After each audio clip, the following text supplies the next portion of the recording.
Bismillahirrahmanirrahim. Assalamualaikum warahmatullahi wabarakatuh. Terima kasih kepada Ibu Meliana Sari MKM selaku dosen pengampu mata kuliah anatomi fisiologi.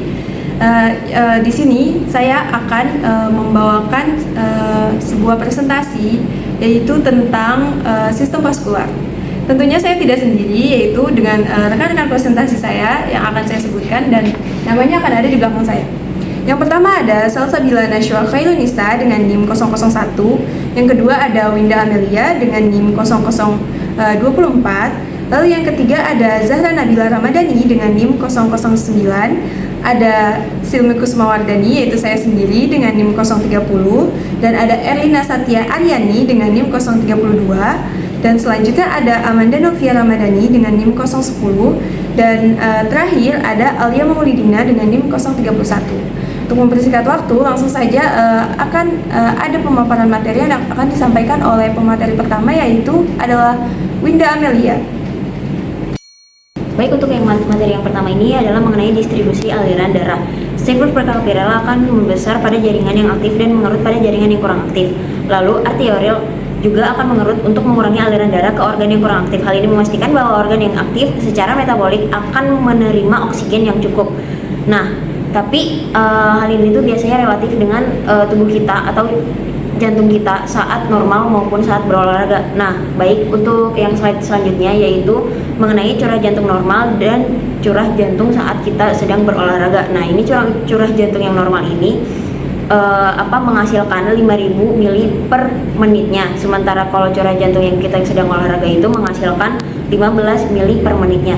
Jadi selama berolahraga, jantung menerima sekitar 3 kali lebih banyak darah dibandingkan saat tubuh beristirahat. Nah, namun tidak usah risau, karena ketika latihan tersebut kita berhenti atau kita olahraganya sudah selesai, curah jantung kita secara perlahan akan kembali ke tingkat istirahat. Adalah peraturan tekanan darah. Jadi peraturan tekanan darah itu terbagi, yang sistemik terbagi menjadi dua, yaitu ada mekanisme intrinsik sama mekanisme saraf. Nah, mekanisme intrinsik itu tidak melibatkan sistem syaraf, sedangkan mekanisme syaraf itu melibatkan sistem syaraf. Selanjutnya, mekanisme intrinsik organ pertama itu jantung. Nah, ketika aliran balik vena meningkat, maka serabut otot jantung akan meningkat, meregang. Nah, kemudian ventrikel memompa lebih kuat dan dinamakan dengan hukum Starling. Nah, hukum Starling itu adalah suatu perubahan kontraksi dan juga perubahan aliran darah. Nah, kemudian sehingga menghasilkan curah jantung dan tekanan darah meningkat. Nah, hal ini biasanya terjadi ketika seseorang sedang berlari. Nah, selanjutnya ketika aliran balik vena menurun, maka jantung akan memompa darah sedikit lebih keras, lebih kuat. Nah, sehingga mengembalikan tekanan darah ke istirahat yang normal. Ini adalah posisi atau kondisi di mana ketika seorang sedang istirahat setelah melakukan aktivitas atau berolahraga. Nah, selanjutnya organ kedua itu ada ginjal. Nah, organ kedua itu ginjal. Jadi ketika aliran darah melalui ginjal menurun, maka terjadilah tuh proses filtrasi. Kan filtrasi itu adalah proses pembentukan urin, di mana filtrasi ini akan menurun dan mengakibatkan urin terbentuknya lebih sedikit. Nah, kenapa sih penurunan urin itu harus ada? Karena untuk menjaga volume darah agar tidak berkurang. Nah, hal ini juga penting untuk menjaga tekanan darah setelah pendarahan hebat dan juga jenis dehidrasi lainnya. Nah, kemudian ginjal juga terlibat dalam mekanisme renin-angiostensin. Nah, ketika tekanan darah menurun, maka ginjal itu akan mengeluarkan enzim renin dan bereaksi. Nah, di mana akan menghasilkan angiostensin 2 yang akan menyebabkan vasokonstriksi dan juga merangsang sekresi aldosteron oleh korteks adrenal. Yang keduanya itu adalah untuk meningkatkan tekanan darah. Jadi materi ini akan dibahas dan dilanjutkan lebih lanjut oleh Silmi. Baik, di sini saya akan menjelaskan tentang mekanisme renin angiotensi.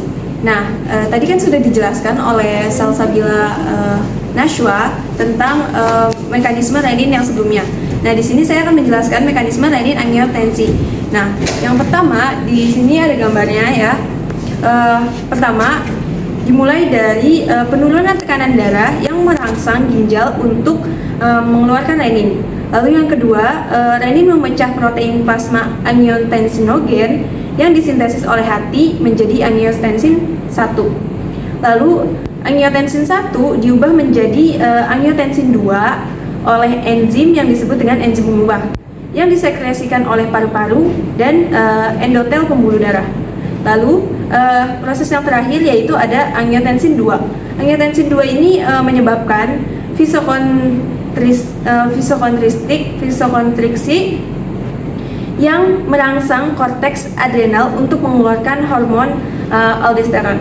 Nah, sekian dari saya. Selanjutnya akan disampaikan oleh rekan presentasi saya yang selanjutnya, yaitu Alia Maulidina.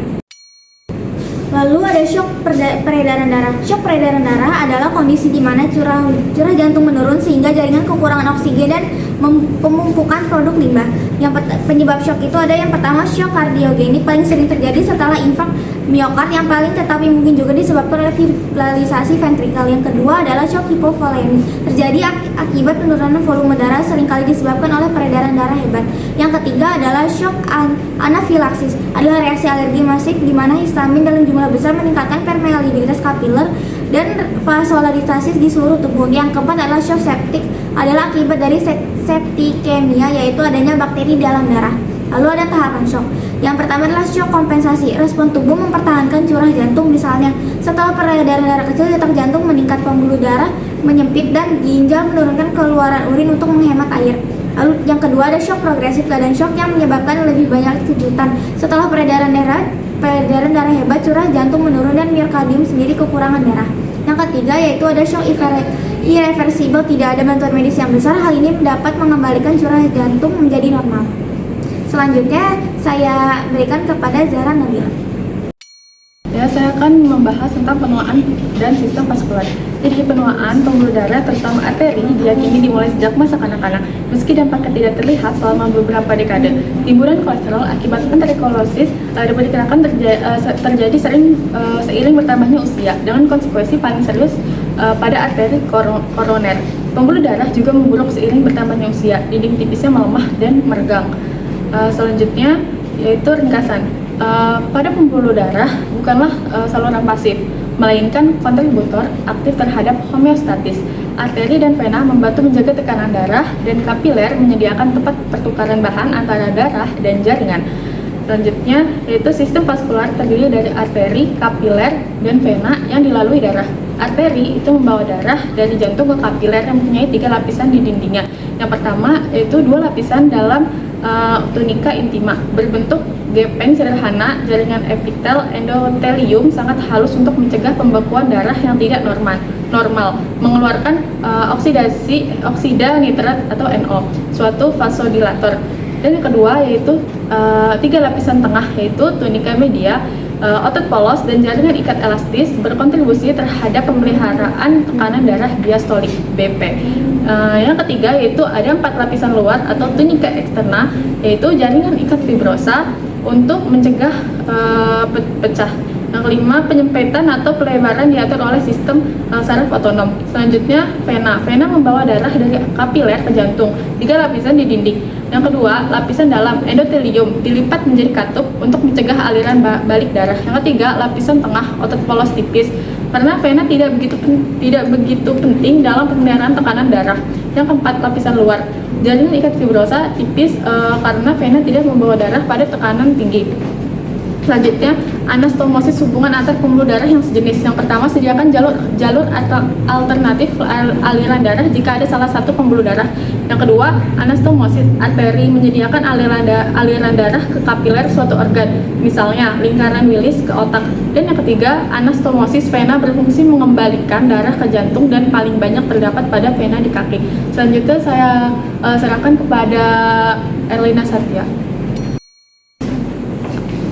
Di sini saya Saya akan menjelaskan penjelasan dari Yaya selanjutnya. Kapiler. Kapiler membawa darah dari arterior ke venula, dindingnya setebal satu sel epitel squamosa sederhana jaringan untuk memungkinkan pertukaran antara darah dan jaringan. Pertukaran oksigen dan karbon dioksida terjadi melalui difusi. Blood pressure di kapiler membawa nutrisi ke jaringan dan membentuk cairan jaringan. Albumin dalam darah memberikan osmotik fluid tekanan yang menarik cairan jaringan ke dalam kapiler. Sphincter prekapiler mengatur aliran darah ke dalam jaringan kapiler. Dalam keadaan aktif, jaringan membesar, dan jika tidak aktif, jaringan mengecil. Sinusoida adalah kapiler permeabel yang ditemukan di hati, limfa, kelenjar, hipofisis, dan sumsum tulang. Jalur sirkulasi. Yang pertama, paru dari vertikal kanan, arteri pulmonalis, kapiler paru yang terjadi pertukaran gas, vena pulmonalis, atrium kiri. Kedua adalah sistematik, dari vertikal kiri, aorta, kapiler dalam jaringan tubuh, vena cava superior dan inferior ke atrium kanan. Ketiga adalah sirkulasi portal hepatik. Darah dari pencernaan organ aktif dan limfa mengalir melalui portal vena ke hati sebelum kembali ke jantung. Terakhir adalah tujuan. Hati menyimpan beberapa nutrisi atau regulasi, menurunkan kadar darah dan mendetoksifikasi potensi racun sebelum darah masuki jalur sirkulasi. Sirkulasi janin. Yang pertama, plasenta merupakan alat penghubung janin dan ibu. Arteri umbilikalis membawa darah dari janin plasenta berisi karbon dioksida. Vena umbilikalis membawa darah yang mengandung oksigen dan nutrisi menuju plasenta untuk diteruskan ke janin. Cabang vena umbilikalis memiliki sedikit darah. Sebagian besar darah mengalir melalui ductus venosus ke janin. Foramen oval memungkinkan darah mengalir dari atrium kanan ke atrium kiri melewati paru-paru janin. Foramen oval memungkinkan darah mengalir dari atrium kanan ke atrium kiri melewati paru-paru janin. Ductus arteriosus memungkinkan darah mengalir dari arteri pulmonalis menuju aorta untuk melewati paru-paru janin. Struktur janin sudah tidak berfungsi setelah janin lahir dan setelah tali pusar atau plasenta dipotong. Kecepatan aliran darah. Kecepatan aliran darah berbanding terbalik dengan tekanan darah. Jika tekanan darah naik, maka kecepatan darah turun. Kapiler punya luas penampang yang kecil dan aliran darah yang lambat. Diperlukan waktu yang lama untuk terjadi pertukaran gas, nutrisi, dan sampah karena aliran darah di kapiler yang lambat. Selanjutnya akan dijelaskan oleh Amanda. Berikutnya adalah tekanan darah. Gaya yang diberikan oleh darah terhadap dinding sel pembuluh darah. Yang pertama, tekanan sistolik terjadi selama kontraksi ventrikel, tekanan diastolik terjadi selama relaksasi. Kisaran normal tekanan darah arteri sistematik 90 sampai 120 per 60 hingga 80 mmHg. Tekanan darah di kapiler adalah 30 sampai 35 mmHg di ujung arteri dan 12 sampai 15 mmHg di ujung vena. Tekanan darah menurun di vena dan mendekati 0 di vena cava. Tekanan darah paru selalu rendah. Ventrikel memompa darah dengan tenaga yang lebih kecil, 20 sampai 25 per 8 hingga 10 mmHg. Berikutnya adalah pemeliharaan tekanan darah. Yang pertama, aliran balik vena, jumlah darah yang kembali ke hati. Jika aliran balik vena menurun, jantung berkontraksi dengan kekuatan yang lebih kecil dan tekanan darah menurun. Denyut dan kekuatan jantung. Jika detak dan kekuatan jantung meningkat, tekanan darah meningkat. Resistensi Pfeiffer, resistensi arteri dan arterior terhadap aliran darah pembuluh darah ini biasanya sedikit menyempit untuk mempertahankan tekanan darah diastolik normal. Elastisitas sistol ventrikel arteri besar meregangkan dinding arteri besar yang menyusut selama distol ventrikel. Berikutnya adalah viskositas darah bergantung pada sel darah merah dan protein plasma, terutama albumin. Kehilangan darah, kehilangan sedikit darah akan segera dikompensasi dengan detak jantung yang lebih cepat dan vasokonstriksi yang lebih besar. Hormon norepinefrin merangsang vasokontraksi yang meningkatkan tekanan darah. Hormon epinefrin meningkatkan curah jantung dan tekanan darah. Hormon ADH berfungsi meningkatkan reabsorpsi air oleh ginjal. Hormon aldosteron meningkatkan reabsorpsi ion Na+ oleh ginjal. Hormon AMP meningkatkan ekskresi ion Na dan air oleh ginjal. Berikutnya adalah distribusi aliran darah. Yang pertama, aliran yang aktif secara metabolik memerlukan lebih banyak oksigen dan menerima proporsi darah yang lebih besar saat bersirkulasi. Yang kedua, aliran darah meningkat karena pelebaran arterior dan sphincter prakapiler. Pada jaringan yang kurang aktif, arterior dan sphincter prakapiler menyempit. Organ menerima oksigen yang cukup dan tekanan darah tubuh dipertahankan dalam kisaran normal. Berikutnya adalah pengaturan tekanan darah. Yang pertama, mekanisme intrinsik. Jantung merespon peningkatan aliran balik vena dengan memompa lebih kuat, sehingga meningkatkan curah jantung dan tekanan darah. Penurunan aliran darah di ginjal menurunkan filtrasi, sehingga menurunkan keluaran urin dan menjaga volume darah. Berikutnya adalah mekanisme saraf, detak jantung dan kekuatan jantung. Resistensi prefer medula berisi pusat vasomotor yang terdiri dari area vasokonstriktor dan vasodilator. Area vasokonstriktor mempertahankan vasokonstriksi normal dengan menghasilkan beberapa impuls per detik sepanjang serat vasokonstriktor simpatis ke semua arteri dan vena. Nah, itu tadi yang sudah dijelaskan oleh teman-teman kita tentang sistem vaskular. Terima kasih atas perhatiannya teman-teman. Mohon maaf apabila banyak sekali kekurangan dalam presentasi kami. Terima kasih. Wassalamualaikum warahmatullahi wabarakatuh.